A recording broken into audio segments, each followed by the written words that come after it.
Good morning. Whether you're participating online or here in person, we say welcome home to Live Oak Unitarian Universalist Church. My name is Liz Schwab, and I'm so glad you're here. For our guests, I'd like to invite you to subscribe to the Live Oak weekly newsletter. It is the go-to place to know everything that is happening there, here. There's a link on our homepage. Our minister, Reverend Joanna, is on a sabbatical through August. We are very pleased to welcome Reverend Legault to our pulpit.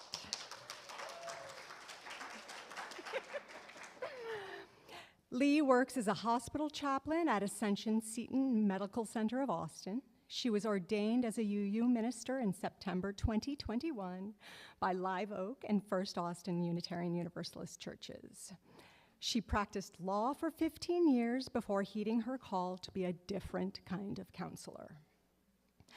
And now, here and at home, let us light our chalices. From Hymn for the Hurting by Amanda Gorman. Everything hurts. Our hearts shadowed and strange, minds made muddied and mute. We carry tragedy, terrifying and true, and yet none of it is new. Everything hurts. It's a hard time to be alive, and even harder to stay that way. We're burdened to live out these days, while at the same time, blessed to outlive them. This alarm is how we know we must be altered, that we must differ or die, that we must triumph or try. Thus, while hate cannot be terminated, it can be transformed into a love that lets us live.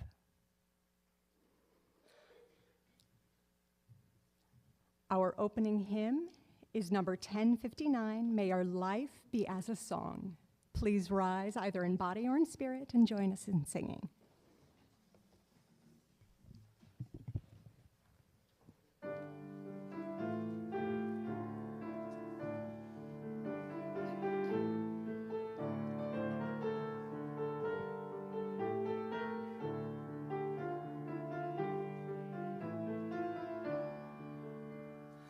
May your life be as a song, resounding with the dawn, to sing awake the night and softly serenade the stars, ever dancing circles in the night. May your life be as a song, resounding with the dawn, to sing awake the light and softly serenade the stars, ever dancing circles in the night.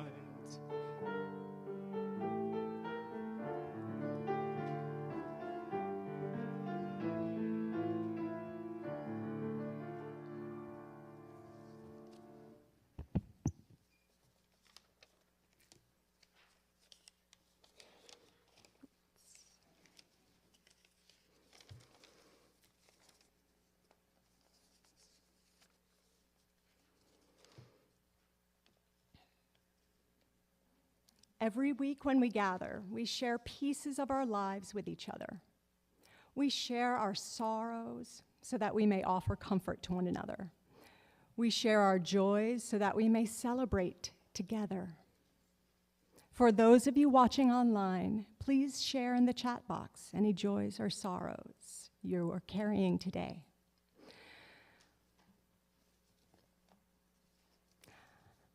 Ray and Becky share the joy of celebrating our 46th anniversary today.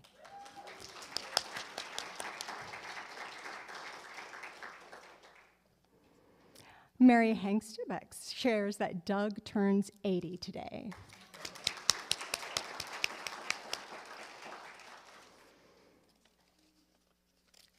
And Ma shares after 2 years of preparation, they finally start nursing school next week. And I share that I finally got a job, and I start a week from tomorrow.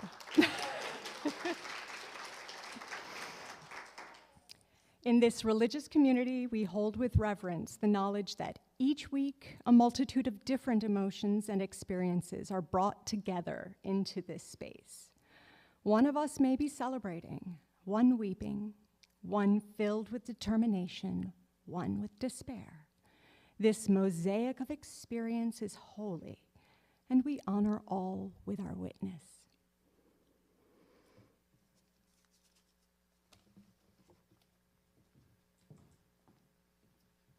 I'd like to invite our young and our heart to join me for the big idea.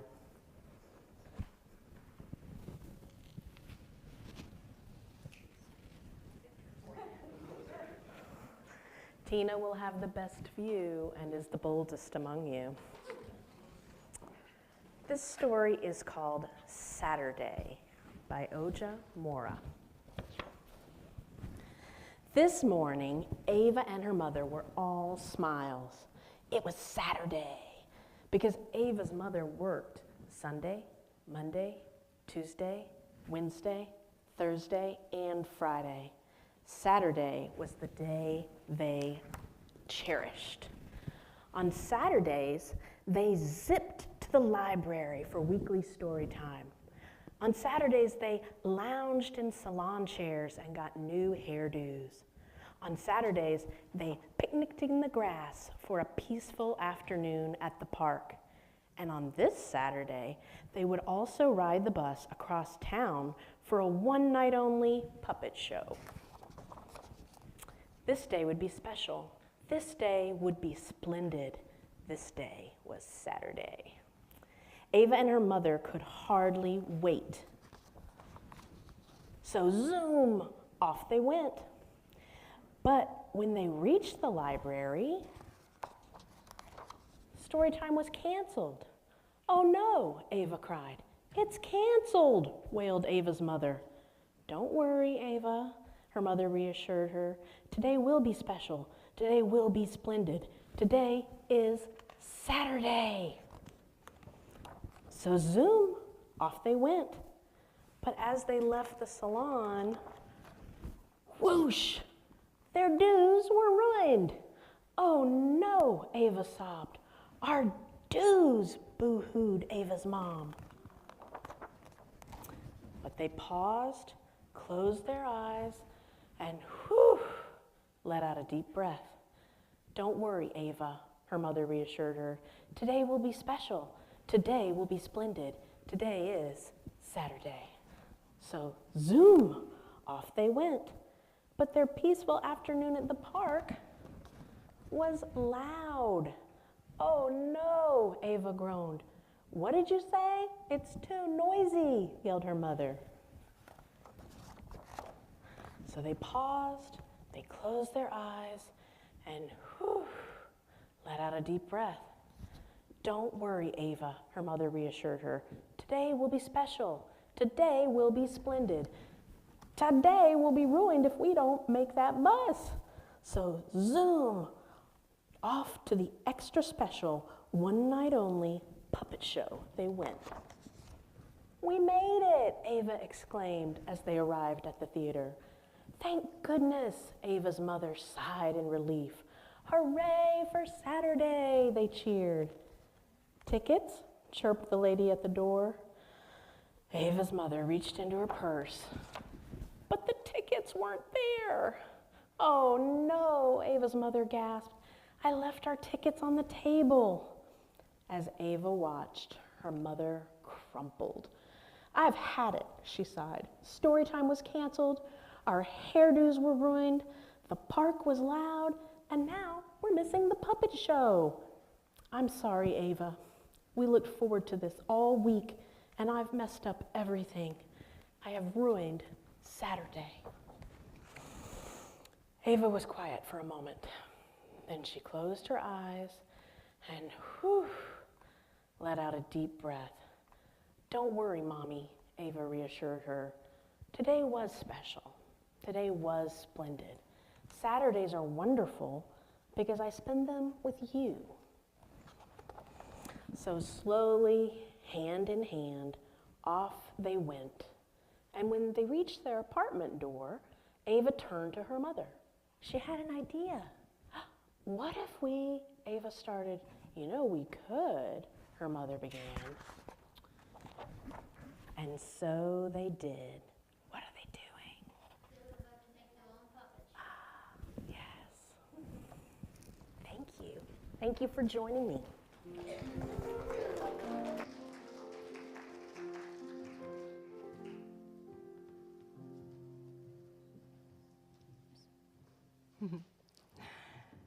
Every week, we engage in the spiritual practice of generosity, combining our resources to support the ministries of this church. Part of our mission is to empower dreams, and this Sunday, we will be sharing the offering with the Humanitarian Assistance Program at North Austin Muslim Community Center. It provides about $10,000 a month in rental assistance to qualified applicants, some of whom are refugees. You can learn more about the center and its supportive services at namcc.org. We now invite you to go to liveoakuu.org and click on Donate.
The second source of wisdom in our faith is words and deeds of prophetic people who confront the powers and structures of evil with justice, compassion, and the transforming power of love. Viktor Frankl was such a prophetic person. He belonged to the Jewish faith, and he started practicing medicine, neurology, and psychiatry in Austria in 1930. He quickly made a name for himself in those fields. In parallel, though, Hitler's regime was rising. Frankl's prominence kept him and his family safe for a time.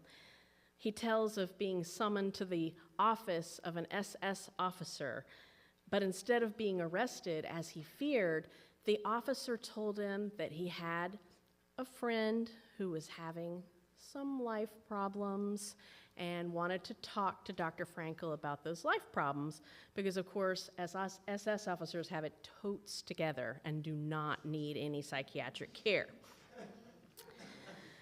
Frankl offered the SS officer services for about a year, at which Frankl credits as buying his family some time.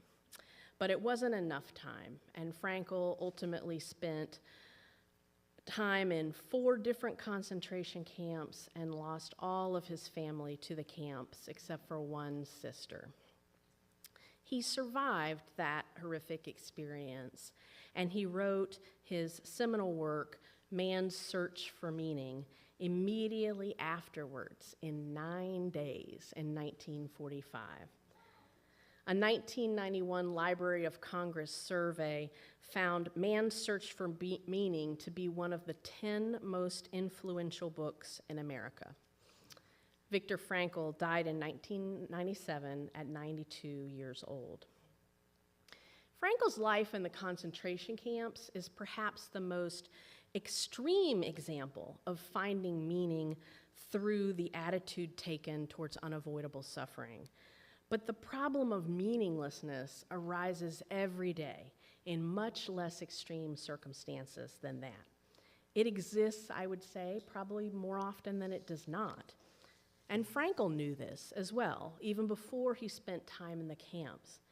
He had been studying what drove people to existential despair and suicide before he was incarcerated. And after his liberation, he returned to that theme, having catalyzed the heart of his theory from his own experience in the camps. Frankl explains his term for meaninglessness, the existential vacuum, like this. There's a double-fold loss that comes to humanity in the 20th century. First, people have lost much of the animal instincts that used to regulate behavior, and now people have to make choices, a lot of choices. And second, traditions with embedded values are rapidly disappearing. So no tradition tells him what he has to do, and no tradition tells him what he ought to do. And sometimes he doesn't even know what he wishes to do. Instead, he wishes to do what other people wish him to do, conformism, or he does what other people tell him he wishes to do, totalitarianism. According to Frankl, we can discover meaning in life in 3 different ways. They're not equally desirable. One, we can discover meaning through our creative gifts. I like this one. By creating a work or doing some kind of a deed. Your vocation, your work raising a family, or your effort cultivating a relationship. Those are all things that would fall under this first category of finding meaning. Second, I like this one too, we can find meaning through our experience of love for or from someone else. Our wholehearted appreciation and joy in the good and the beautiful, such as nature and art. But most importantly, and this one's a toughie, we can experience meaning by the attitude we take towards unavoidable suffering. When we can't change a situation, we can transcend it, and we can find meaning in it through our response to it. Frankl called this particular attitudinal shift tragic optimism. I want to be careful to call out at the outset that Frankl didn't glorify suffering for suffering's sake, and neither do I. He said, let me make it perfectly clear that in no way is suffering necessary to find meaning. Only he insists that meaning is possible, even in spite of suffering, provided certainly that the suffering is unavoidable. Because if the suffering were avoidable, the meaningful thing to do would be to remove its cause, whether that's psychological, biological, or political. To suffer unnecessarily, he says, is masochistic rather than heroic. Major places I find where you come up against some unavoidable suffering are aging and illness. In other times, elders have been given honor and have been looked to for advice and asked about their late in life experiences, revered as fonts of wisdom. Not so much in our time and place, I think, unfortunately. Aging, illness, and end of life here in our time in America are really minimized or swept under the rug. Our elders are not honored for what they're going through. They're instead made to feel embarrassed by it or hushed up as if they weren't going through it at all. Now, aging isn't the only place, we come up against unavoidable suffering. I was reflecting on the way over here as I listened to my anthem song, which is the greatest of the one-hit wonders, I Am the One and Only, by British pop sensation Chesney Hawkes. The year was 1991. Experience it if you haven't. I have had it on cassette tape, I have had it on CD, now I have it on download, and I always listen to it before I go to an important event. And it became my mantra when I was 15 and I was starting a new school. Maybe we have some in the audience here who will be starting school soon. Well, I was at a new school in a new state, and I didn't know a single person. And my mother drove me to school every day, and every day we listened to Chesney Hawkes, I Am the One and Only, over and over and over on the way to that school. Because we both knew that when I got out of the car, I would spend all day at the school, and I would sit through lunch, and I wouldn't say a word to anybody, and no one would say a word to me. And as soon as I finished my lunch, I would go into the bathroom with my book and close myself into a stall and read the book. Anyway, my point with this story, aside from exposing you to the wonder that is Chesney Hawkes, is that suffering, unavoidable suffering, can come at any age. And we can grow from unavoidable suffering regardless of the stage of life we experience it in. How different would it be if we honored a person's suffering as fertile ground for meaning, encouraging the person to feel purposeful in the way that they may be able to respond to that unavoidable situation? I see Frankl's work applied in my life at the hospital quite a bit. I learn a lot about the world when I ask my patients who have been hospitalized, what's been hardest for you? You know, what surprised you about this experience? And I ask them what they think they'll take away from that experience. And often, I'm the only person that has asked those kind of questions. And often, I'm the only visitor they have, and neither one of those things seems right to me. Frankl's approach also honors aging through its emphasis on what he called the granaries of the past. He says, for as soon as we've used an opportunity and actualized its potential meaning, well, we've rescued it. We've rescued it into the past, where it has been safely delivered and deposited. And in the past, nothing is irretrievably lost, but rather, on the contrary, everything is irrevocably stored and treasured. The deeds done, the loves loved, and last but not least, the sufferings that they have gone through with dignity and courage. And so I ask people in the hospital, people will often tell me, oh, you know, what they're going through isn't so bad. Lots of people have it worse. And one of my spiritual truths is, we don't compare suffering. We all have like a 1 to 10, or if you're a Spinal Tap fan, 11 scale of suffering that is our own. And our unique human experience is to have the full range of that scale of 1 to 11. And it doesn't matter if you're not at a concentration camp like Frankl, you're going to have some 11s. So I ask my patients, when have you felt like this before? Have you ever been through an experience as intense as this? What was that like? And what did you do that helped you get through it? And so in that way, I encourage people to go back into those granaries of the past and use those experiences of unavoidable suffering from the past to empower them and get them through their present experience. And our elders, by nature of the years they've lived, have a whole lot of tools and experiences from the past that they can mobilize. From Frankl's perspective, our elders lead a more meaningful life than the youngs do. Young people could never have as abundant granaries of the past as the elders. And nothing and no one can ever take those experiences away from you, no matter how old you are. You may be thinking, Lee, I'd like to have meaning in my life without going through unavoidable suffering. Remember how at the beginning you talked about those 2 other ways? Could we maybe go back to that? Could you tell me a little bit more about those paths? Well, yeah, and there's probably a whole sermon on each one of those paths, but I'll tell you a little something.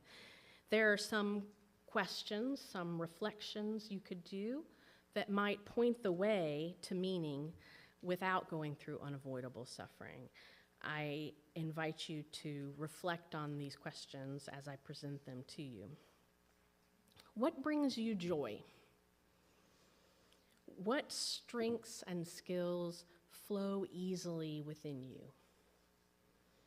Putting those 2 ideas together, what are you good at that you love so much you would pay to do it? If you had only 6 months to live, what would you do with your life?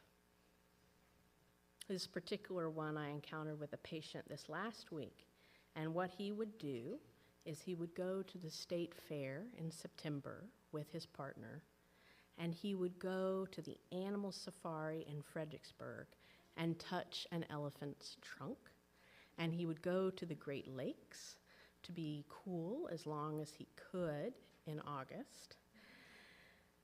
And I thought that was quite wonderful. If you had all the time and all the money in the world, what would you do? If you were guaranteed to succeed and you knew that you couldn't fail, what would you do?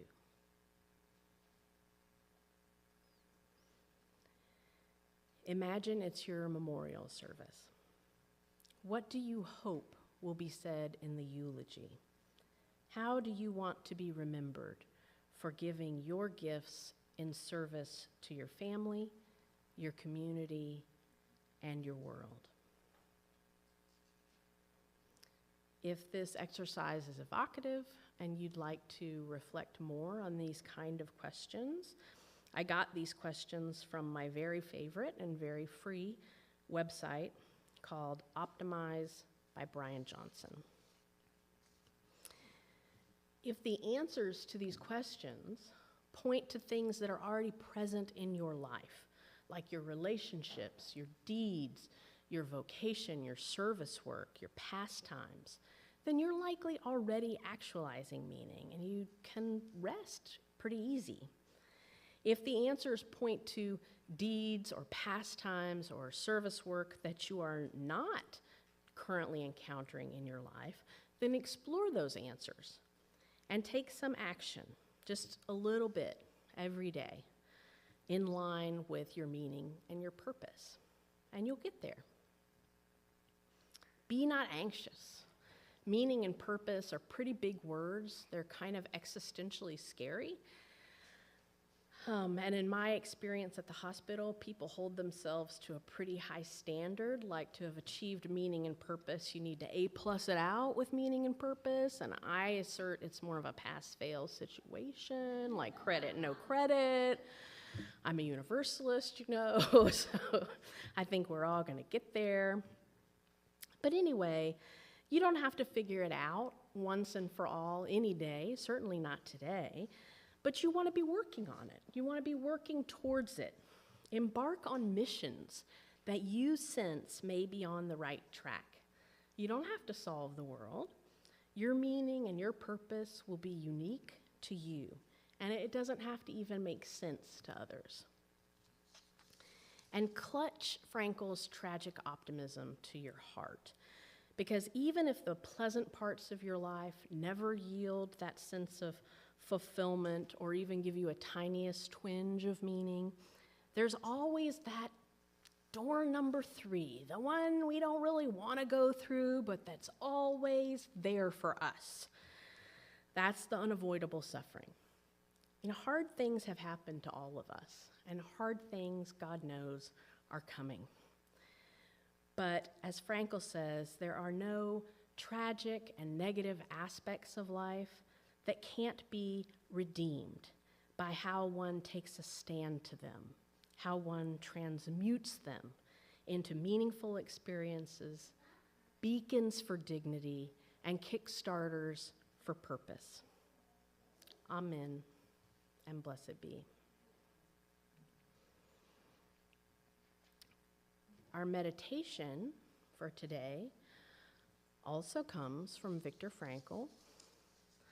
These are probably his most famous words, and I invite you to make yourself comfortable as you hear them and reflect on how they're hitting you today and what they're bringing up for you today and how you'll respond to them today. He says, everything can be taken from a person, but one thing, the last of the human freedoms, to choose one's own attitude in any given set of circumstances, to choose one's own way. Let's sit with that for just a minute, and I'll bring us back with a blessed be.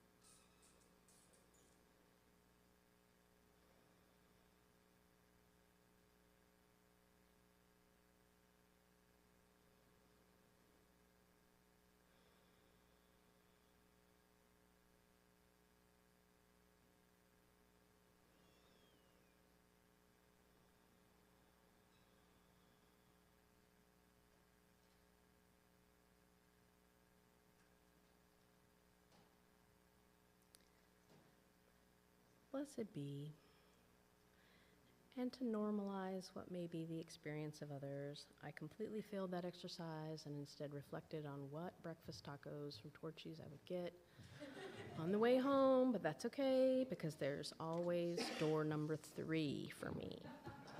Amen.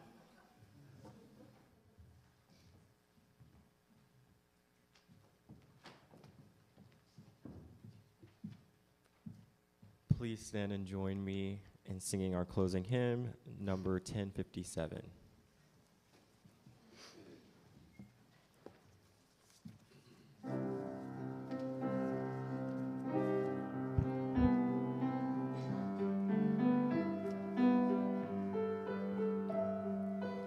Go lifted up, love bless your way.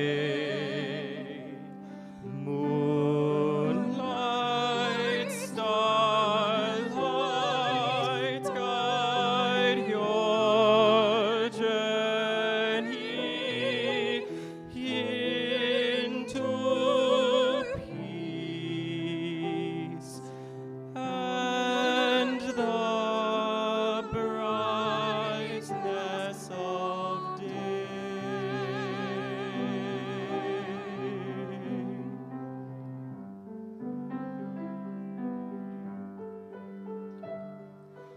Go lifted up, love bless your way. Moonlight, starlight, guide your journey into peace and the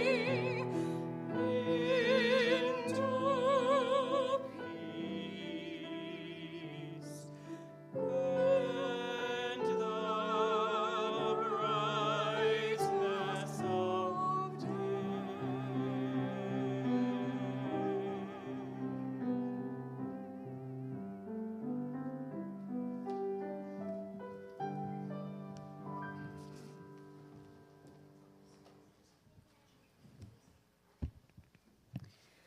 Good morning. Join us in 15 minutes in rooms 105 and 107 for our all ages social action project today. We'll be working on turning those plastic bags into sleeping mats to give out to our unhoused neighbors. It's an all ages event. We'll see you there.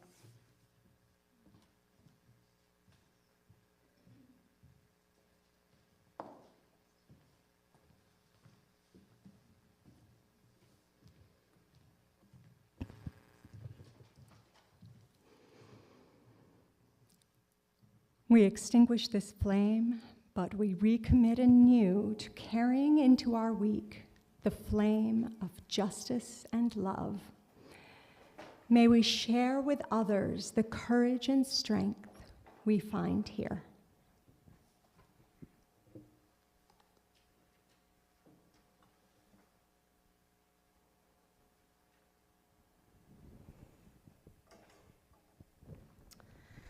My wish for each of you is that you find the unique meaning and purpose in your own life. And I also charge you to witness to the meaning you see in those around you and be a mirror for them of the inherent worth and dignity and the meaning that they're actualizing in their lives.